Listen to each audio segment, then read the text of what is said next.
Peter Navarro president Donald ট্রাম্পের একজন জ্যেষ্ঠ বাণিজ্য উপদেষ্টা হিসেবে ব্যাপকভাবে পরিচিত। তিনি হোয়াইট হাউসের ন্যাশনাল ট্রেড কাউন্সিলের ডিরেক্টর এবং বাণিজ্য ও উৎপাদন বিষয়ক কাউন্সিলর হিসেবেও দায়িত্ব পালন করছেন। পিটার নাভারো ভারত এবং রাশিয়ার ওপর আরোপিত শুল্কের স্থায়িত্ব নিয়ে আলোচনা করেছেন। তিনি তার বক্তৃতায় কিছু গুরুত্বপূর্ণ বিষয় তুলে ধরেছেন। ইউক্রেনে আগ্রাসনের আগে ভারত রাশিয়া থেকে খুব সামান্য পরিমাণ তেল কিনত, যা তাদের মোট চাহিদার প্রায় 1% ছিল। কম দামে রাশিয়ান অপরিশোধিত তেল কিনে তা সেটিকে পরিশোধিত করে এবং তারপর ইউরোপ, আফ্রিকা এবং এশিয়ার বাজারে উচ্চ মূল্যে বিক্রি করে। নাভারো আরও ব্যাখ্যা করেন যে আমেরিকানরা ভারতীয় পণ্যে যে অর্থ ব্যয় করে তার ফলে একটি বিশাল বাণিজ্য ঘাটতি তৈরি হয়। এরপর সেই অর্থ ভারত রাশিয়ান তেল কেনার জন্য ব্যবহার করে, যা রাশিয়াকে যুদ্ধ চালানোর জন্য তহবিল সরবরাহ করে।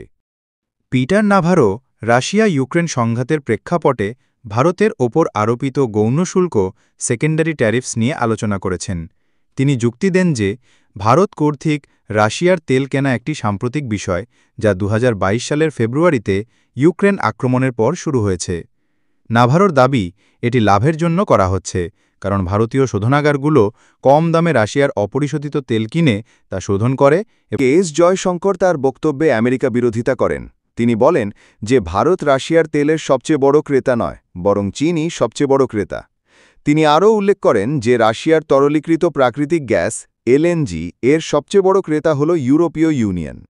জয়শঙ্কর এও মনে করিয়ে দেন যে এর আগে মার্কিন যুক্তরাষ্ট্রই বিশ্বব্যাপী জ্বালানি বাজার স্থিতিশীল রাখার জন্য দেশগুলোকে রাশিয়া থেকে তেল কেনার পরামর্শ দিয়েছিল। সবশেষে তিনি ভারতের জ্বালানি ক্রয় নিয়ে করা যুক্তির বিষয়ে তার বিভ্রান্তি প্রকাশ করেন। এদিকে ভারতের রপ্তানি বাগানোর জন্য প্রধানমন্ত্রী নরেন্দ্র মোদীর চীন ও জাপান সফর করছেন। এই সফরের প্রধান উদ্দেশ্য ভারতের রাজনৈতিক ও অর্থনৈতিক সম্পর্ককে শক্তিশালী করা। চীন সফরে প্রধানত ভারতে তৈরি পণ্য যেমন কৃষি ও ওষুধ সামগ্রী চীনে রপ্তানি বাড়িয়ে বাণিজ্য ঘাটতি কমানোর উপর জোর দেওয়া হয়েছিল।